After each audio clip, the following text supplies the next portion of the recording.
Bonjour à tous et bienvenue à cette troisième conférence pour débutants. Alors aujourd'hui, nous allons voir le sujet de l'ego. Qu'est-ce que l'ego? Donc, premièrement, j'aimerais ça juste spécifier que la gnose, en fait, n'est pas une religion, n'est pas... c'est une école. C'est une école qui réunit les 4 piliers de la science, la mystique, la philosophie et l'art. Et bien sûr, elle nous enseigne les profonds mystères de l'univers et donc nous relie à notre intime, notre être véritable qui est au plus profond de nous. Donc on pourrait dire que la religion est en fait ce lien entre nous et l'intime. Parce que le mot religion vient du mot religare, qui veut dire relier en latin. Et donc, en fait, une religion, ce n'est que le lien, c'est le lien que nous avons au plus profond de notre cœur jusqu'à notre être. Donc, voilà. Donc, maintenant, commençons les études sur qu'est-ce que l'ego. Alors, maintenant que je vous ai donné les bases et je vous ai ouvert aux dimensions à la verticale de la nature, j'ai mis cette connaissance comme avant l'ego, car ça va nous aider à comprendre qu'est-ce que l'ego, qui nous sommes. Mais l'ego est pour moi le principal enseignement important à appliquer dans ces études de la gnose et de l'éveil de la conscience, de le retour vers l'être, la libération finale, etc. Donc l'ego est vraiment très important. Dans toutes les religions, il y a l'aspect de l'ego dit de façon différente et les 3 facteurs, comme je parlais au début, et la mort de l'ego, etc. Donc, cette mort de l'ego est en fait le premier facteur qu'on appelle la mort psychologique. Il en existe 2 autres, la naissance et le sacrifice pour l'humanité, qui sont un peu, on pourrait dire, la base, le mode d'emploi basique de la gnose. Et de toutes les cultures, religions, etc. Donc, qu'est-ce que l'ego? En fait, je n'aime pas le mot ego, car il est trop abusivement utilisé dans plein de livres à notre époque contemporaine, plein de livres de psychologie ou de pseudo-spiritualité. Et il est utilisé abusivement. Et les gens, souvent j'entends les gens dire « Oh, je sais c'est quoi l'ego, je l'ai lu dans un livre. Oh, je sais c'est quoi l'ego, on a l'ego, etc. » Mais en fait, j'aime pas ça parce que là, il va falloir, si vous avez déjà des connaissances sur ce que c'est quoi, ou ce que vous pensez que c'est, effacez tout, parce que la gnose apporte, vous devez reconstruire vos bases. Et c'est la gnose, en fait, qui apporte l'origine de l'ego, la science de l'ego. Donc, toute la psychologie aujourd'hui, c'est dilué, c'est impur, c'est faux à un certain point. Et toutes les écoles de psychologie, etc., ça ne mène à rien, c'est juste très éphémère. La gnose, par exemple, la gnose, par opposé, est vraiment l'origine de cette doctrine, en fait, de la psychologie, etc. Donc voilà, moi je vais continuer à l'appeler ego, parce que c'est comme ça que je me suis habitué à l'appeler. Mais je pense qu'il y a d'autres termes qui seraient plus justes. Donc on appelle l'ego le je, ou le moi psychologique, le je. Donc je suis, j'aime aller manger à cette place. J'aime, je suis colérique, je suis ci, etc. On peut les appeler les je, la doctrine des je. Mais au Tibet, il y a un terme qui est encore plus exact, que j'aime mieux. C'est les agrégats psychologiques.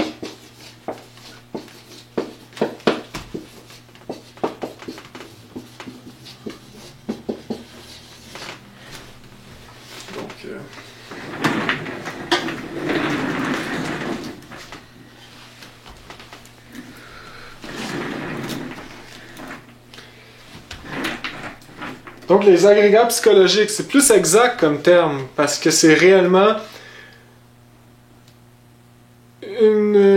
un élément psychique, psychologique, qui est agrégé en nous, comme un parasite. Donc c'est encore plus exact dire agrégat psychologique. On pourrait aussi l'appeler un parasite.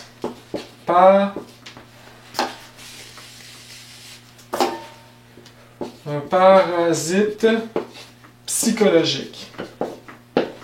Ça serait exact aussi, comme mieux que juste dire égo, parce que tout le monde se mélange avec ce terme. Donc on pourrait dire un parasite psychologique ou un virus psychologique. On peut les appeler aussi les défauts inhumains ou les défauts psychologiques. On pourrait les appeler aussi des démons, des petits démons. Donc l'ego, donc moi je vais l'appeler ego. C'est comme ça que j'ai toujours appelé, puis je me suis habitué à l'appeler. Mais tous ces noms seraient exacts et voilà.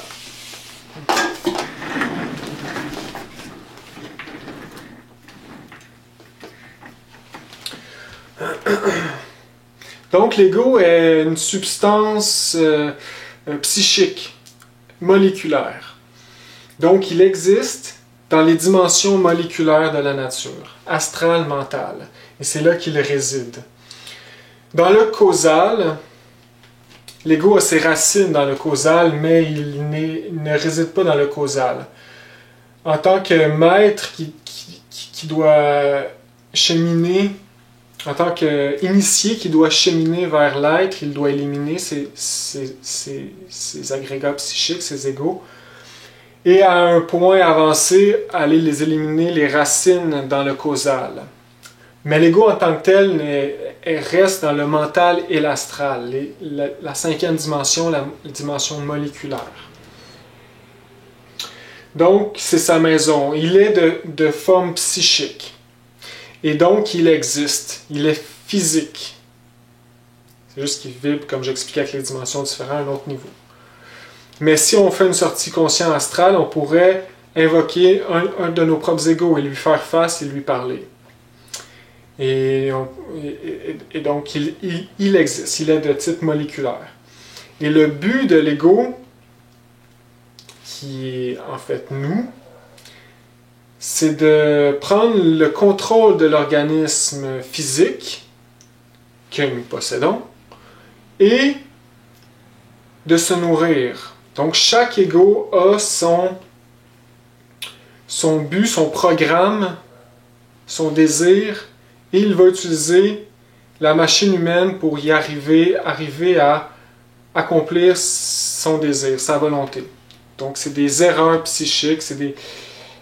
par exemple, si on a un ego de l'alcoolisme, ben, il va tout faire pour recommencer tout le temps son vice et se nourrir. Donc, et si nous le nourrissons, il va grossir psychiquement, il va devenir de plus en plus fort psychiquement, et il va prendre toute la possession de nos cylindres, de notre psyché, et voilà. Donc, nous sommes en fait un peu possédés, toute l'humanité. Et c'est qu'est-ce qui donne... C'est le pourquoi qu'on dit qu'on a la conscience endormie. Parce que notre psyché, notre âme, est prise à l'intérieur de l'ego. Donc, l'origine de l'ego, je vais en parler à la fin brièvement, mais ça va être pour une autre conférence. Là, l'important ici, c'est savoir c'est quoi et nous l'avons à l'intérieur de nous. Point final. Et aussi le comment le détruire, vraiment spécifiquement, ça va être aussi dans une autre vidéo. Donc aujourd'hui, c'est vraiment, c'est quoi? C'est quoi, c'est à l'intérieur de nous, nous sommes qui? Donc,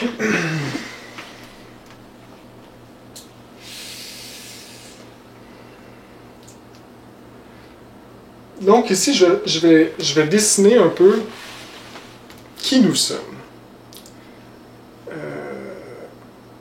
Donc, on va dire que nous avons un corps physique.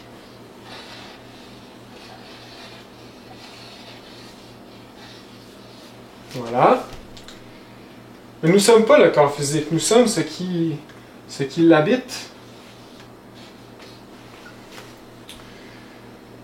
Donc, nous sommes en réalité une légion.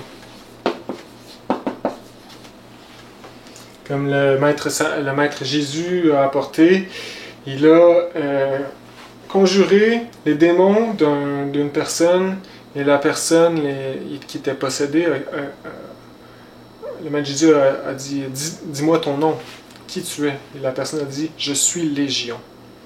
Donc nous sommes une légion, nous sommes une multitude d'agrégats psychiques, une multitude de moi. C'est la doctrine de la pluralité des moi.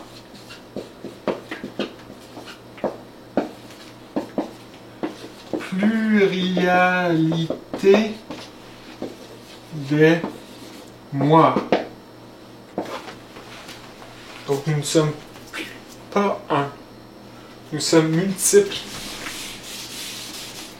Et donc, notre psyché est constitué, on va dire ici, on va dire que le cercle ici, c'est notre psyché qui était avant la chute, avant la sortie de l'Éden. Une psyché, une essence, on va l'appeler une essence pure. Et avec la chute, avec la sortie de l'Éden, une erreur qui est arrivée dans le passé, que je vais revenir dans une autre vidéo, nous avons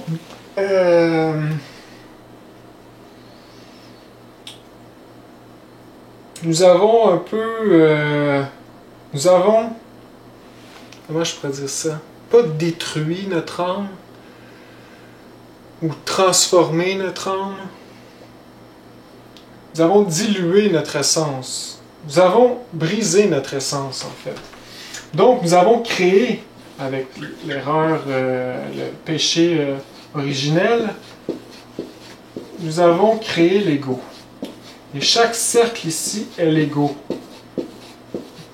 Nos multitudes de moi psychologiques qui vivent en nous. Et il reste une petite lumière à l'intérieur de nous. Et cette petite lumière est ce qui reste de l'essence libre que le maître Samael apporte avec une grande précision à 3% en moyenne pour l'humanité. Et donc nous avons ici les agrégats psychiques, les égos, 97% d'égos. Donc c'est qu'est-ce qui explique que l'humanité est endormie. Les 7 milliards d'habitants qui vivent sur la planète Terre ont la conscience submergée, le subconscient. Mais nous avons en moyenne tous un petit 3% d'essence libre encore. C'est cette petite essence qui nous appelle. Bref. Donc voilà la grande tragédie. Avec le temps, nous avons toujours accumulé de plus en plus d'ego. Plus que nous en avons, plus que nous avons la conscience endormie. Et moins nous en avons, moins nous avons la conscience endormie. Donc l'ego, en fait, pour vivre, qu'est-ce qui s'est passé? C'est qu'il a emprisonné une petite parcelle de lumière de l'essence qui vit à l'intérieur de chaque petit ego. Et cette petite parcelle de l'essence qui a été emprisonnée à l'intérieur de l'ego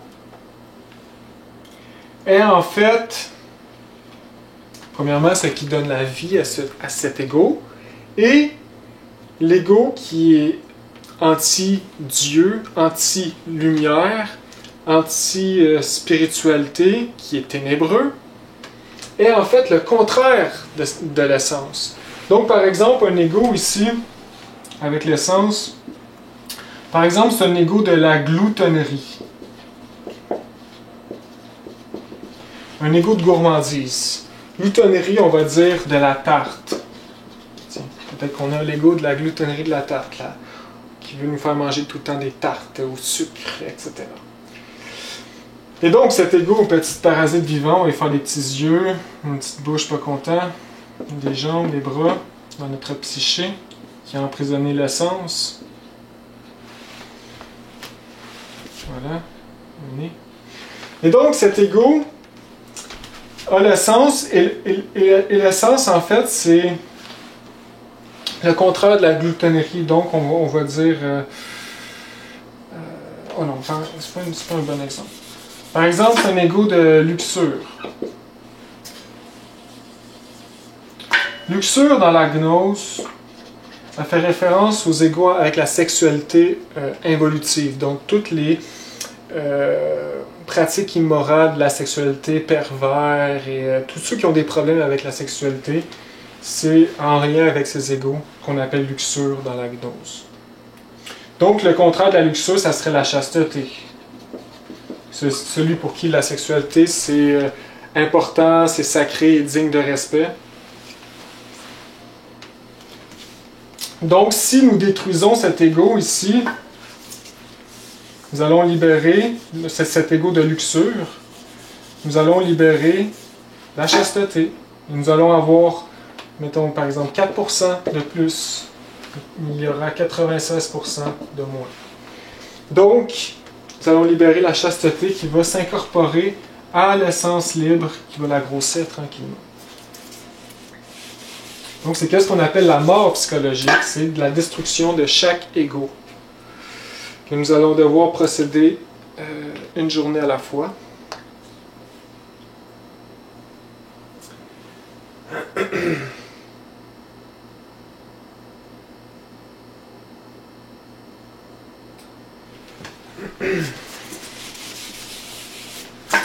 Donc, le sens, qu'est-ce que le sens? En vrai, le sens, c'est, on pourrait dire, l'âme, soit non christifiée, je veux dire, d'un âme d'un humain normal, ou l'âme christifiée, donc d'un maître. C'est l'âme, en fait, c'est notre matériel de l'âme pur. Le sens, en fait, c'est notre... toutes les vertus d'un homme normal. Donc, par exemple, c'est la patience. C'est l'amour. C'est la compréhension.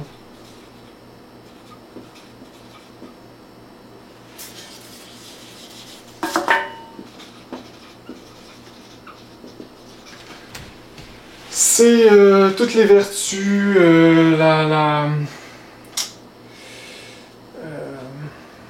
l'humilité. C'est l'amour pour les religions. L'amour pour la divinité, pour la lumière. L'essence, c'est l'amitié, c'est la joie. C'est la félicité. L'essence, c'est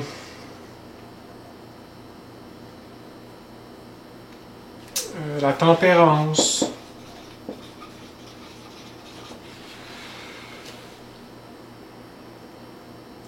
Et à un haut niveau, c'est les pouvoirs psychiques, donc la clairvoyance, la clairaudience, voir les mondes suprasensibles et les entendre.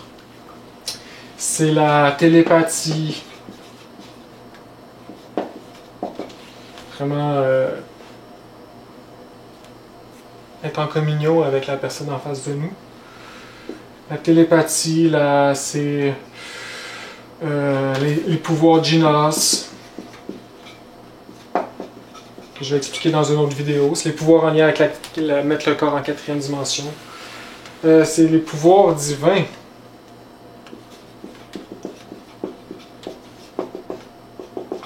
C'est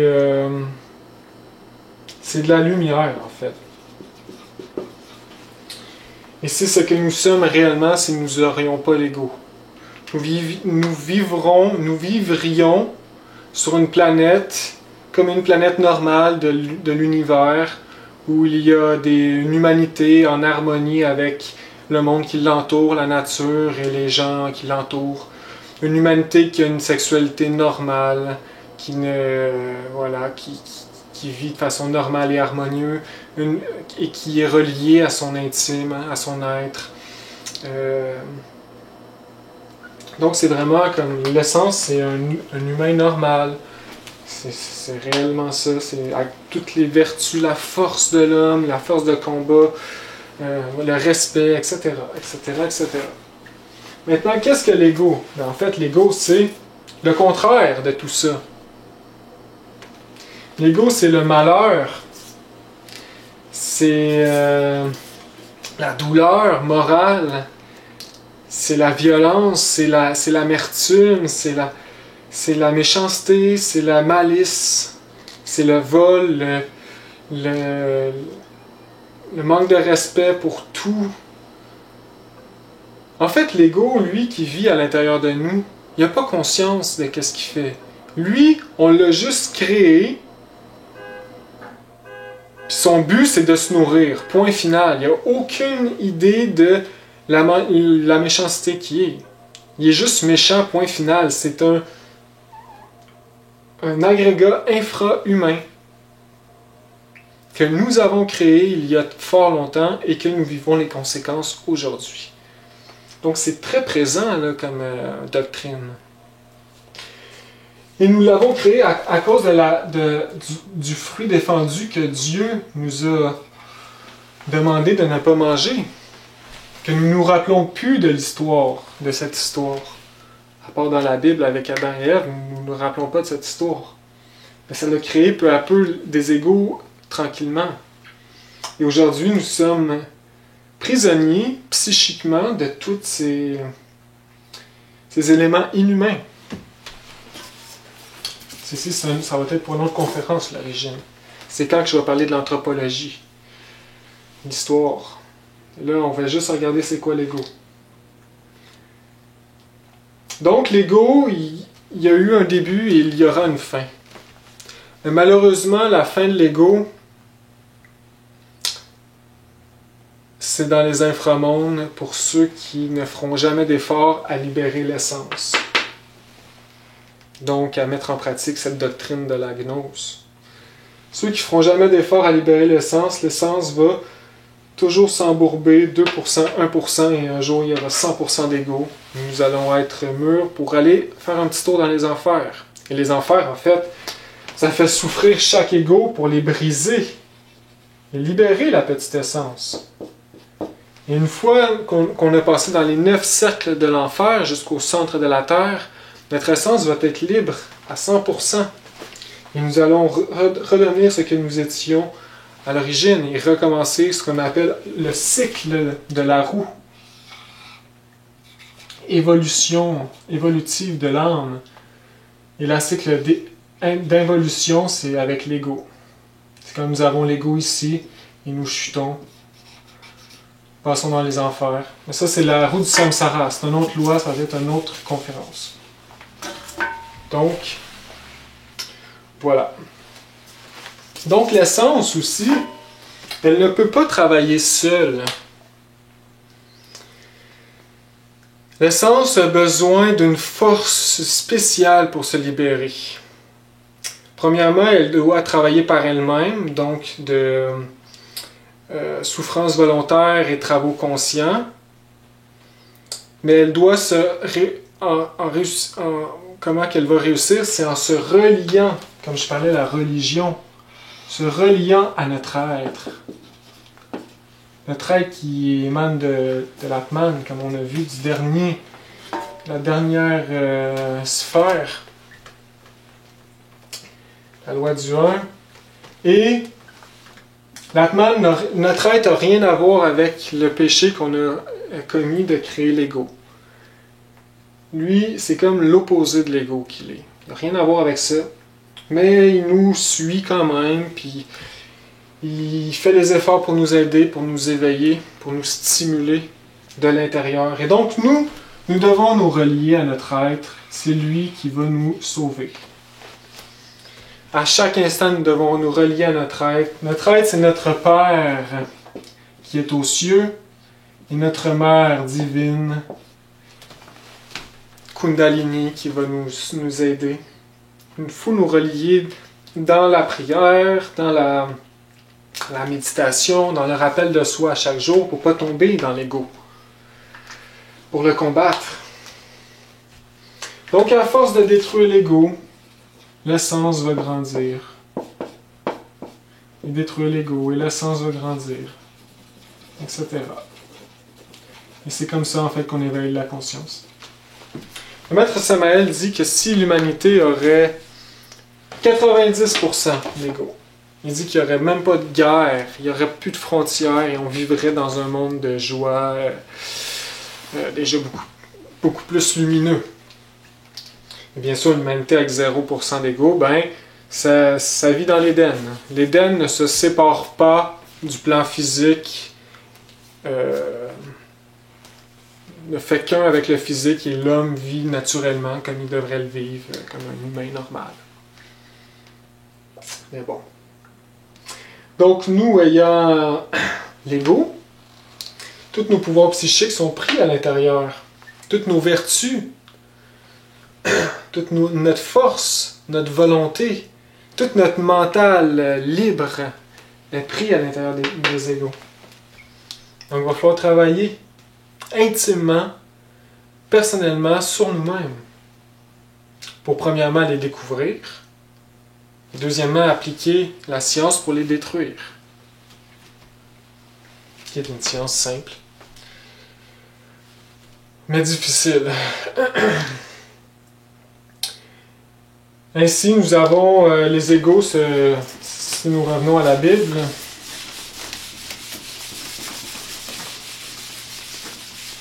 Les égos sont sous 7 légions, 7 rayons.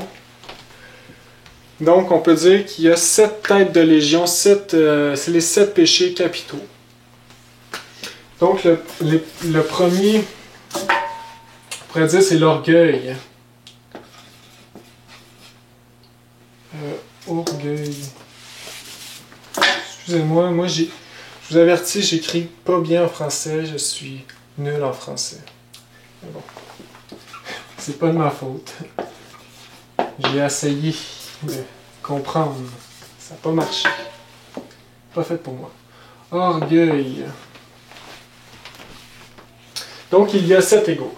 7 péchés capitaux, 7 têtes de légion. 1, 2, 3, 4, 5, 6, 7.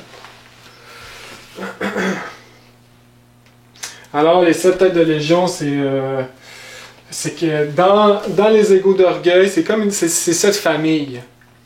Et chaque famille a plusieurs égos. Donc, par exemple, dans l'orgueil, il y a l'orgueil, par exemple, l'orgueil mystique, qui se croit très avancé dans ses études ésotériques et qui connaît tout. Il y a l'orgueil, par exemple, intellectuel, ceux dans les bibliothèques et très intellectuels qui connaissent tout. Il y a aussi l'orgueil, le moi de l'humilité, ou le moi de... Il y a des moi bons, qui vont se faire passer pour des bonnes personnes. Mais un moi reste un moi, même s'il veut faire des actes de charité. C'est un peu une illusion, une fausseté à l'intérieur de nous. Donc, lui, il y a un désir sacré à l'intérieur de lui. Donc, il y a des moi qui veulent faire des actes de charité, qui veulent avancer dans ce chemin. Mais c'est très pervers, hein? Donc, il existe plusieurs moi dans l'orgueil. Et je fais le tour sur dans d'autres conférences que j'ai faites, je sors des listes avec plein de mois d'orgueil. C'est un des mois vraiment principal, comme le mois de l'auto-importance, qu'on se sent important. Donc on veut pas mourir, on se pense important, c'est très profond. Le mois de l'amour-propre, etc. C'est des mois vraiment principaux de base. Ensuite, il y a le mois de la colère. La légion de la colère. Donc la colère apporte vraiment une destruction du centre émotionnel et un vieillissement prématuré de l'organisme et beaucoup de préjudices à notre corps physique et au monde qui nous entoure. La colère, c'est tout ce qui est la violence, des mois de la colère, on peut dire de pays, des mois racisme, je sais pas, il y en a plein, hein, de la colère, la tristesse, c'est vraiment une facette de la colère, l'apitoiement sur soi-même, de la dépression, colère en lien avec les gens autour de nous, voilà. Et la colère et l'orgueil sont vraiment reliés de proche. Hein? Aussi, il y a la luxure, comme je disais.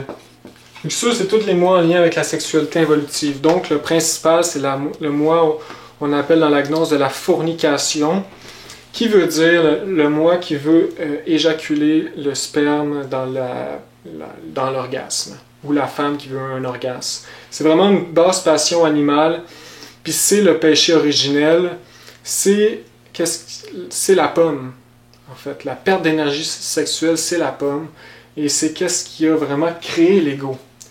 Parce que l'énergie sexuelle crée à chaque instant. Donc si nous n'en faisons pas bon usage, nous allons créer des vices. Donc ça ici, la science de cette énergie, je vais l'expliquer dans l'autre vidéo. Maintenant, on va continuer. C'est les égos en lien avec la sexualité évolutive, donc l'homosexualité. Par exemple, les prêtres dans les églises qui ont une haine pour la sexualité, qui ne veulent rien savoir, c'est des problèmes avec la sexualité. Ceux qui abusent de cette énergie, qui changent de personne l'adultère, c'est les mois de la luxure, etc. Ensuite, l'autre tête de légion, c'est la gourmandise. Donc, le mois de la gourmandise, c'est pas un mois, on pourrait dire, vraiment principal, mais il est quand même présent et il peut être très nocif. Il est en lien aussi avec l'instinct. Donc, quand on a mal, on est dans la colère, on va souvent se réfugier dans la gourmandise. Et il peut vraiment nous apporter des mal intérieurs, des mal premièrement douloureux en lien avec l'alimentation, mais aussi c'est en lien avec les drogues, l'alcool, etc. Donc tout ce qui est alimentation en fait. Aussi il peut y avoir des gourmandises de type les jeux vidéo, intellectuels je pourrais dire. Bref, c'est à nous de voir tout ça. Ensuite il y a la convoitise. Donc la convoitise est un des mois qui du plus, cherche à avoir plus. Donc, il y a des convoitises matérielles, donc des maisons, des autos, du linge, bien matériel, mais il y a des convoitises aussi psychiques, donc ceux qui font le chemin, ils veulent convoiter, par exemple, les pouvoirs astrales, la clairvoyance, etc. Puis ils travaillent, en fait, puis ils se font duper par la convoitise. Donc, il faut le faire, le chemin, de façon détachée, vraiment. C'est qu'est-ce qu'on va apprendre au fur et à mesure d'avancer. Donc, il peut y avoir des convoitises aussi spirituelles, psychiques. Après ça, il y a l'envie. L'envie, il y a un autre nom aussi dans la Bible, c'est l'avarice, je crois. L'envie, en fait, nous, on le met dans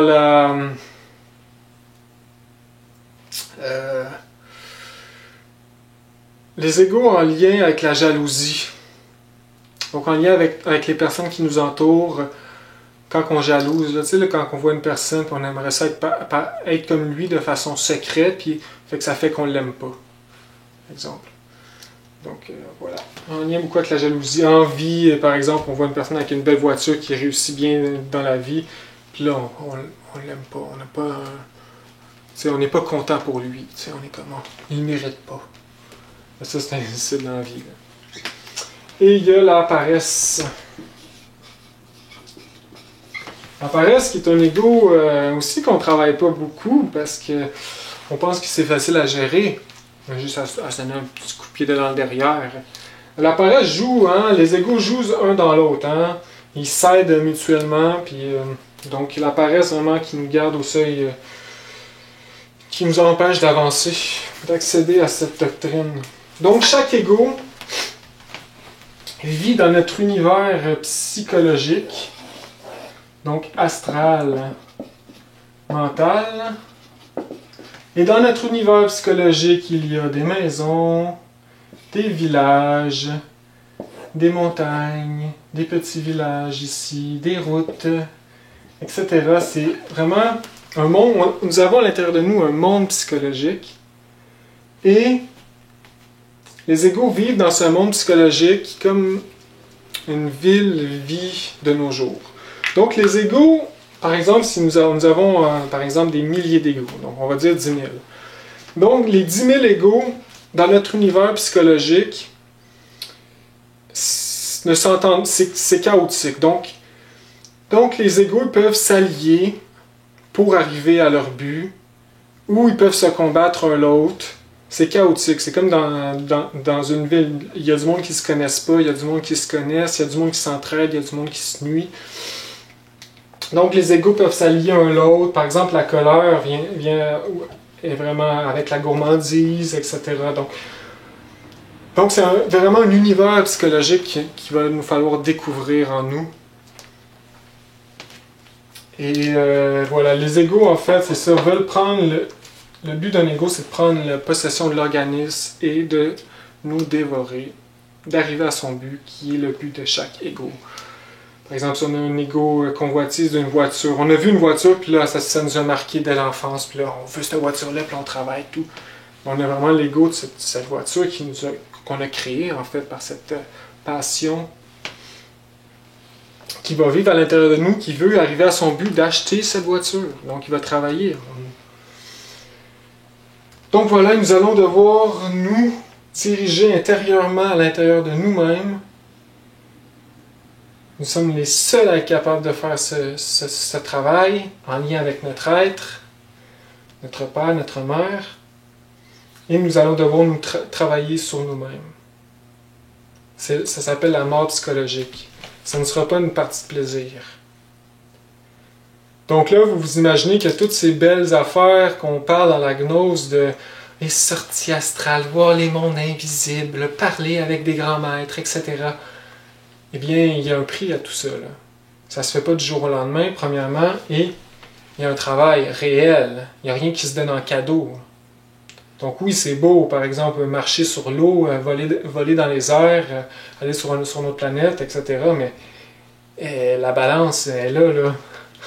Il va falloir travailler sur nous-mêmes si on veut y arriver. Et premièrement, découvrir sur quel étage, sur quelle marche nous sommes. Donc nous sommes en fait une grande croix. Hein? Il y a une échelle.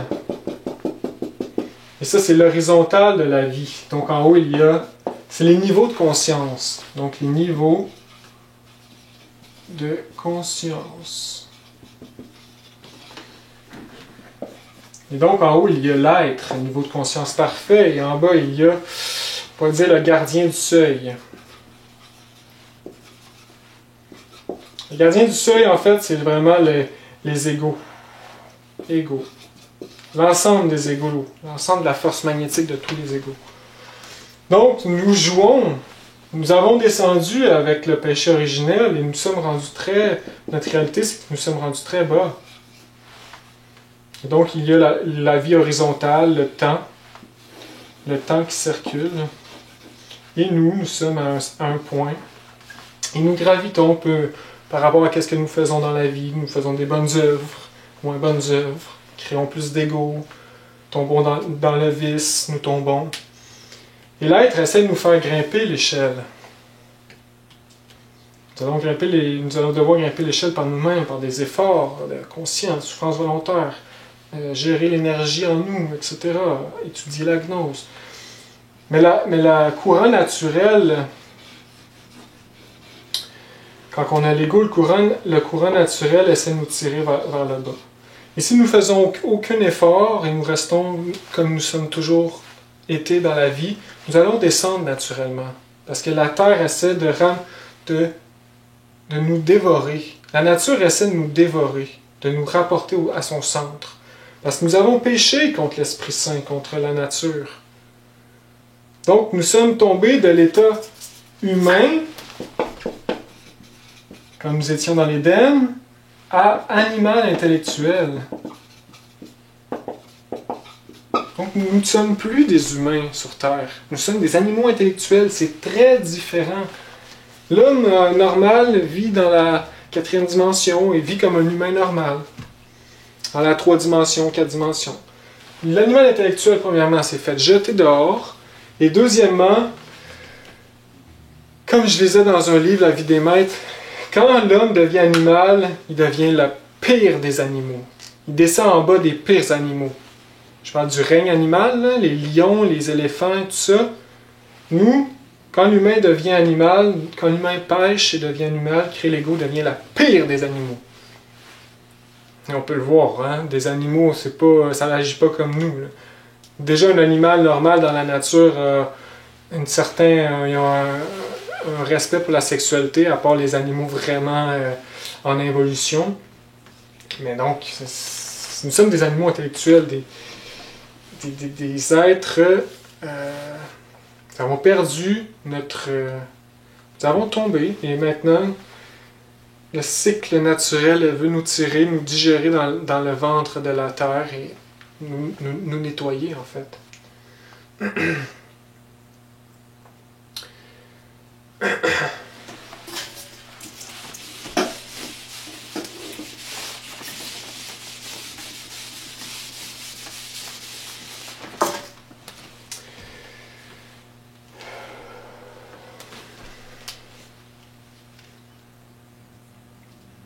Donc vraiment la psychologie gnostique qui apporte cette doctrine de la pluralité des moi va à l'encontre de la société.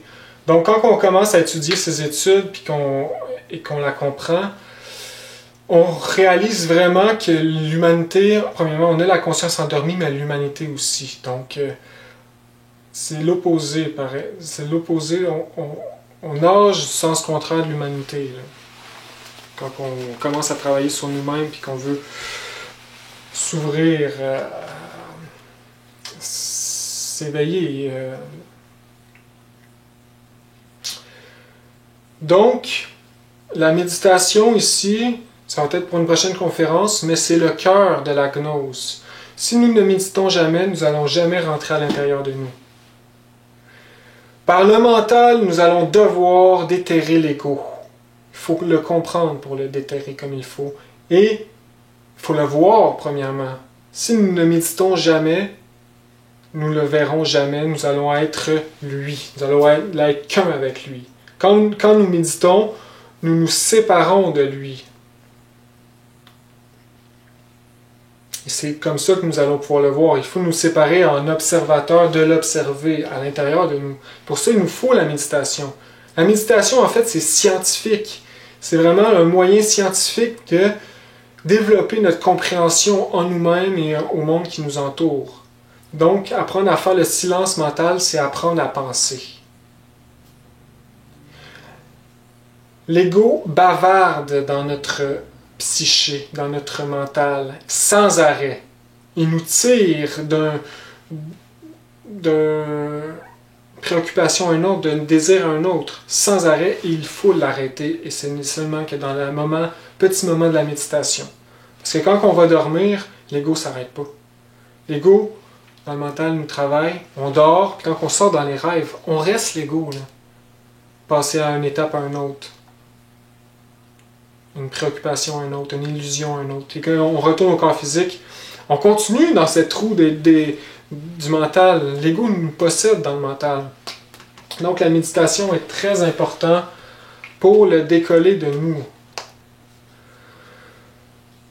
Donc voilà, il faut se séparer en observateur de l'observer. Et donc, moi, je ne peux pas vraiment aller plus loin que ces explications pour vous expliquer comment avoir l'ego, comment le comprendre c'est quoi, etc. Mais la seule chose que je peux vous dire, c'est que là, je vous ai parlé des livres principaux à lire dans ma première conférence des 4 piliers, et je vous ai parlé de la psychologie révolutionnaire. Donc si vous lisez un livre, il faut lire tranquillement. On ne peut pas passer d'un livre à un autre, là.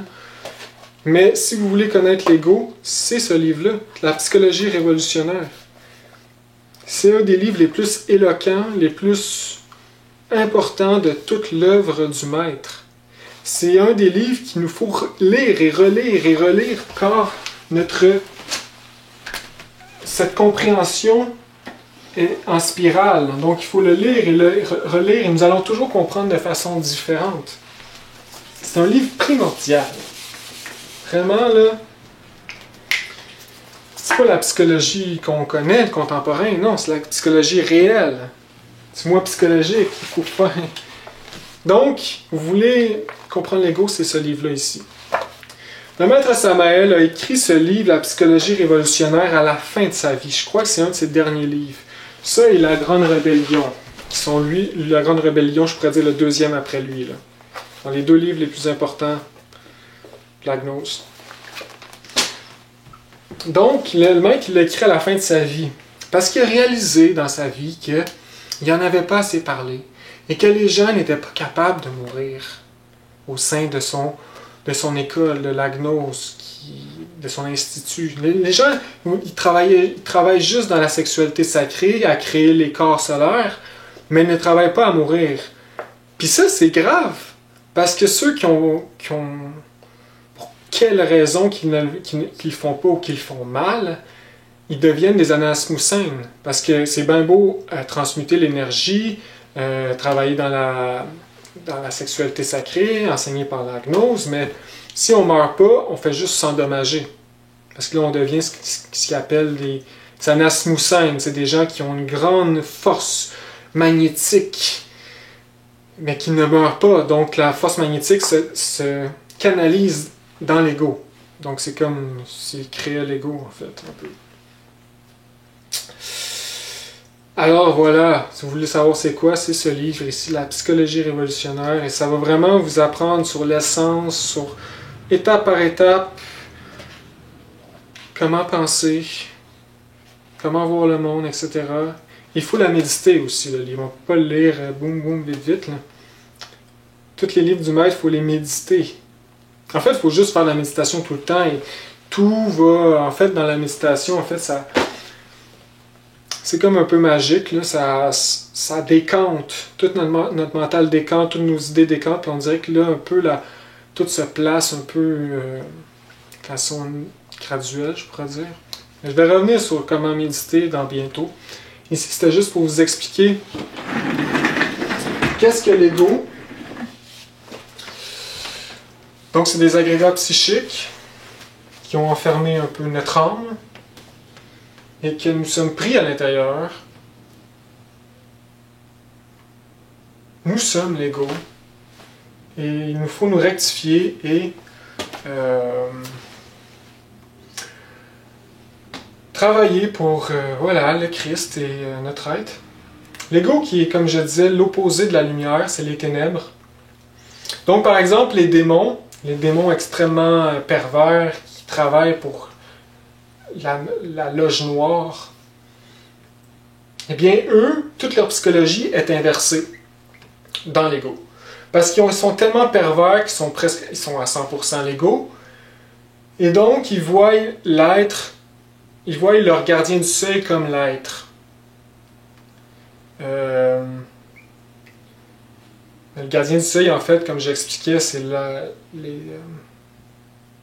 la force magnétique, comme tous les égos mis en un peu. Et voilà, c'est comme ils ont vraiment une psychologie inversée. Et donc, eux autres, ils pensent qu'ils font bien. Ils pensent qu'ils font ça pour le bien, tu sais. C'est un peu ce qu'on voit aujourd'hui dans notre société. Le sommeil collectif est en fait un niveau d'être. Là, on est rendu tellement bas qu'on pense qu'on est bien.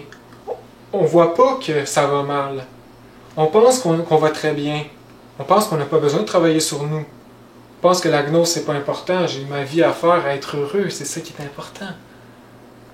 Donc, on voit qu'on vit au-dessus. On vit dans le... On vit pas à l'intérieur de nous-mêmes, en fait.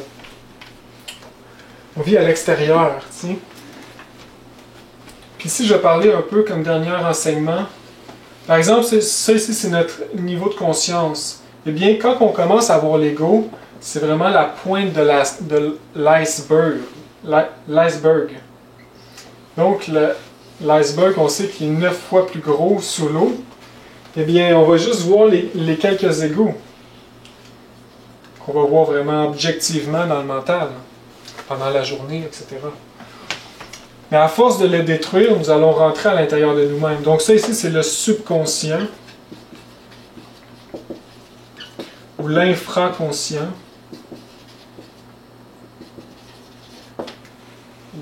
Voilà, ici, on pourrait dire que c'est notre état conscient.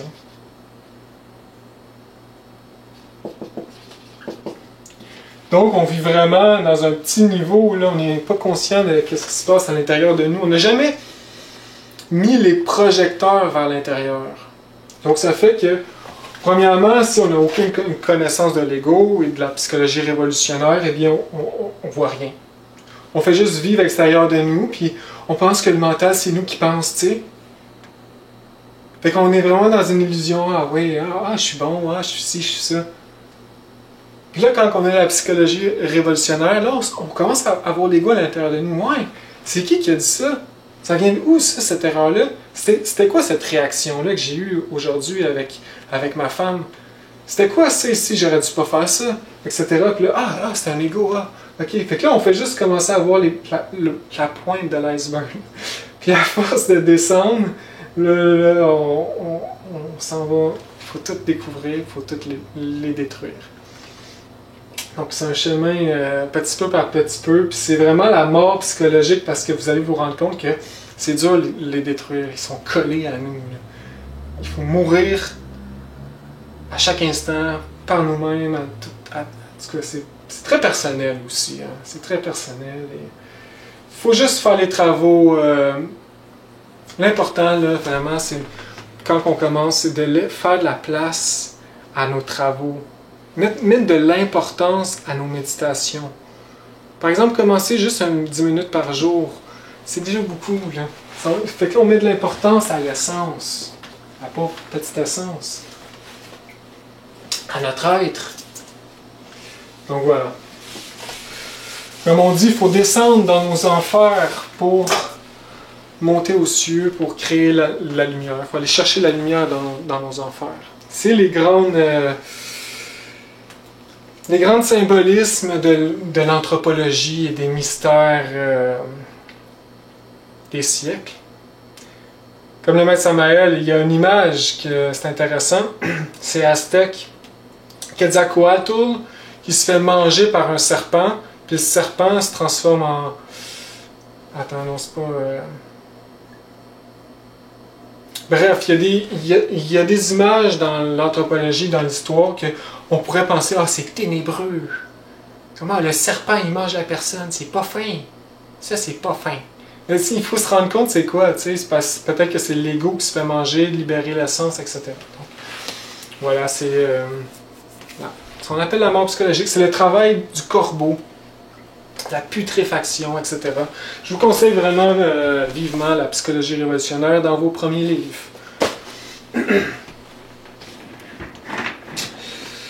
Donc, ceci met un terme à cette conférence. Donc maintenant, vous avez une petite idée, c'est quoi c'est quoi l'ego, les je, les moi, les agrégats psychiques. Son origine, j'en ai pas beaucoup parlé, mais on l'a vu un petit peu. On va le voir dans les prochaines conférences. Comment le détruire aussi dans les prochaines conférences. Donc ici, et comment notre façon de mettre en pratique cette destruction de l'ego, c'est pas moi qui vais vous le dire, j'ai pas la capacité, il va falloir lire le livre ici, que je vais mettre en PDF dans la description. Et je vous le dis, hein, imprimez-les, surtout celui-là.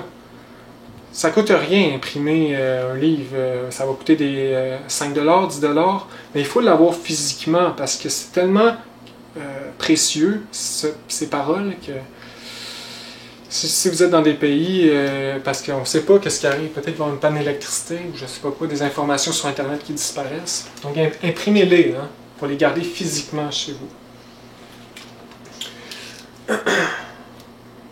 Donc voilà, je vais vous donner maintenant ici une petite pratique à faire, un devoir, votre premier devoir.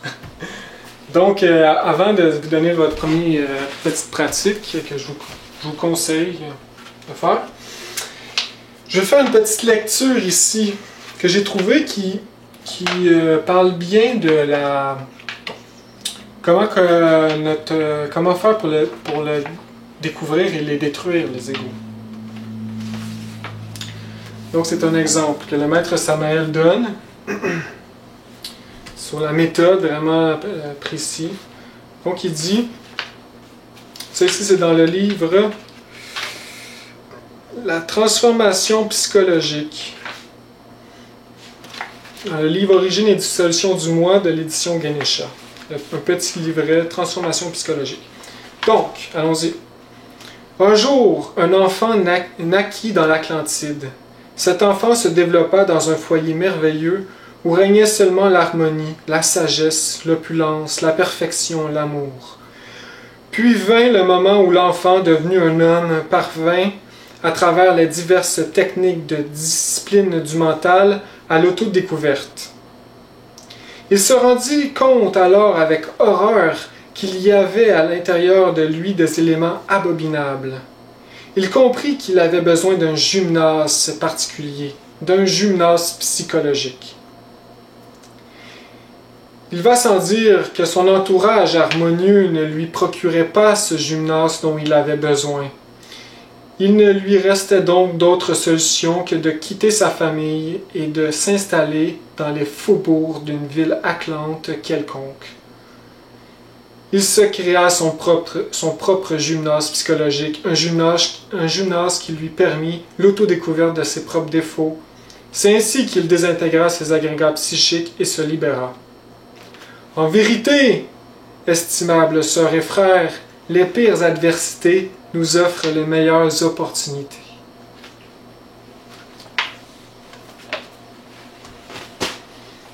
Alors voilà que s'achève notre conférence sur qu'est-ce que l'ego.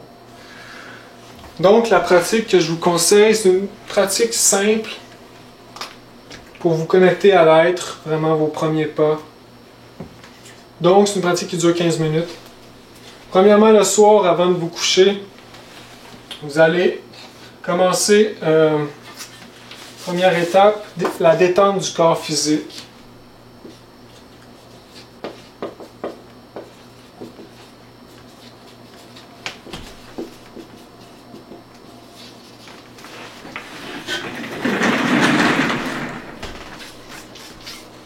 Donc dans toute méditation, il y a la détente du corps physique, puis il y a la détente du corps mental. Mental, c'est comme ça que ça s'écrit? Donc détente du corps physique, on s'assoit dans une position confortable, puis on respire, on se concentre sur la respiration profonde pendant 2 minutes. Donc 2 minutes. Et puis là, on peut visualiser l'air de couleur bleutée, la vie dans l'air, rentrer dans nos poumons. Et à l'expiration, on voit l'air qui est infiltré notre sang, il circule dans notre sang, va nourrir nos cellules. Pendant 2 minutes, on respire profondément. Après ça, détente du corps mental. Donc, la détente du corps mental, en gros, là, on se concentre au niveau du mental. On peut se concentrer au niveau du front ou de la tête. Et puis là, c'est là que on se détache de toutes les préoccupations que le mental va nous suggérer ou nous apporter. Donc, il ne faut pas se détacher violemment, avec force et colère. Il faut vraiment y aller, ok, puis là on lâche. C'est des propositions que notre subconscient envoie, donc l'ego travaille dans notre subconscient à nous envoyer des préoccupations à chaque instant. Donc, il faut les voir, puis quand on les voit, on les laisse tomber. On s'en détache, on s'en détache, on s'en détache. Puis vraiment, si on veut calmer le mental à 100%, il va falloir s'en détacher pendant jusqu'à temps qu'il n'y en ait plus. Donc ça peut être long. Donc ici, on va juste le faire en 5 minutes. détente du corps mental, se détacher de toutes ces préoccupations, essayer de calmer le mental, le dompter, sans forcer. Hein. Là, notre mental est plus ou moins détendu. Nous allons nous concentrer en notre être. Donc, en notre être, on peut se concentrer de façon juste en notre être. On sait qu'il est présent à quelque part dans la galaxie ou autour de nous. En nous, parce qu'il est en nous, une petite fraction. Donc, on fait juste se concentrer en l'être, on sait qu'il est présent. Et puis, en notre cœur, on va développer le chakra du cœur. Donc, le chakra du cœur est vraiment là que réside un peu notre intime. Il existe un atome, l'atome nous qui vient de l'absolu, qui est dans notre chakra du cœur. Le cœur est ici. Le chakra du cœur est plus au milieu, le point magnétique du cœur. Et donc, on se concentre en l'être et on veut développer en fait les pouvoirs du cœur. Donc, on prie notre Père et notre Mère de développer. On peut prier notre Mère. Notre Mère, c'est plus en lien avec notre développement interne. Donc, on prie notre Mère, s'il vous plaît. Aidez-moi à comprendre la gnose. Aidez-moi à comprendre ces textes et à m'éveiller. Et développer le chakra du cœur au nom du Christ. Donc, le chakra du cœur qui est en lien avec les pouvoirs de l'intuition. Donc, on va comprendre la gnose de façon plus profonde. Donc, ici, on se concentre. Concentration en l'être. On le prie de développer le chakra du cœur. Et puis, la pratique, ça va être, on va rester haut, le son haut, pendant 5 minutes. Donc, le son haut qui fait vibrer cette région. Donc, si on veut éveiller le chakra du cœur, on fait le son haut, on peut le faire à chaque jour pendant 1 heure, puis à la fin de notre vie, on va avoir full intuition lumineuse, sortie astrale, etc. Le pouvoir du cœur. Mais ici, on va le faire en petit 5 minutes, juste pour le développer un petit peu, tu sais, l'attiser. Donc, ça se fait vraiment. On se concentre à l'expiration, on fait monter l'énergie à la tête, et à l'expiration,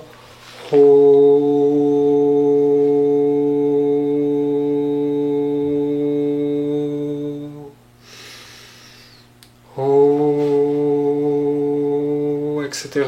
Donc, on peut visualiser une lumière ou juste calmer le mental, etc. On se concentre ici. On fait le haut pendant 5 minutes.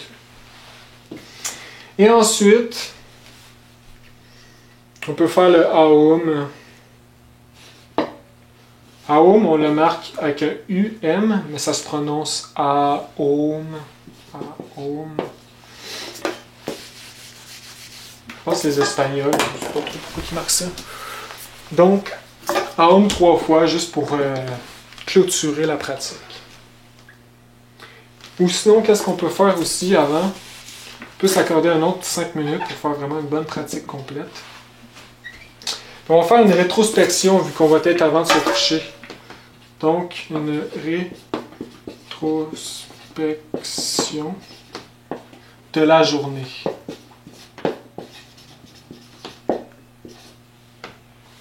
Minutes. Donc, on va concentrer, on va avoir le mental calme, et puis là, on va faire une introspection de la journée. Donc, il faut partir puis du point où nous sommes, et en ligne continue, aller du début de où nous sommes jusqu'à quand on s'est réveillé le matin. Donc, on pense, on était où il y a, qu'est-ce qu'on a fait avant de se coucher, qu'est-ce qu'on a fait ce soir, qu'est-ce qu'on a fait pour manger, avant manger, au travail, qu'est-ce qu'on a fait après-midi, qu'est-ce qu'on a mangé, qu'est-ce qu'on a fait le matin, avant le travail, comment on s'est réveillé. Donc, on va faire une rétrospection de la journée. Et là, la rétrospection, c'est pas juste les faits, il faut se rappeler aussi des émotions, comment qu'on se sentait. Donc, c'est là aussi qu'on travaille l'ego. Vous allez voir dans vos études, c'est comme ça aussi qu'on le trouve au début. C'est par exemple, puis là, on se rappelle qu'il est arrivé dans la journée un moment désagréable. Puis là, on essaie de voir pourquoi, tu sais. Ok, je me sentais mal à ce moment-là, pourquoi, tu sais. Puis voilà, donc il faut faire on fait une petite rétrospection de la journée et ça va nous aider aussi dans nos rêves. Donc ça va, parce qu'on le fait naturellement en astral, donc ça va déjà, on va déjà l'avoir fait, donc ça va nous aider dans nos rêves, puis on va peut-être pouvoir se rappeler plus de nos rêves et des archétypes que l'être a de nous envoyer. Donc une petite rétrospection de la journée aussi pour digérer aussi la journée, c'est toujours une petite pratique de base. C'est comme vous voulez, c'est facultatif. Juste une petite pratique comme ça, puis on finit avec la Aum 3 fois. Aum 3 fois. Donc c'est juste, si vous voulez, une petite pratique comme ça, pour commencer, quoi.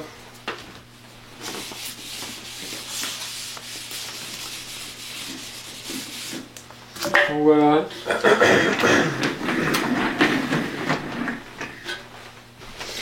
Donc, ce sujet d'aujourd'hui était réellement en lien avec la mort psychologique, le premier facteur des 3 facteurs de la révolution de la conscience.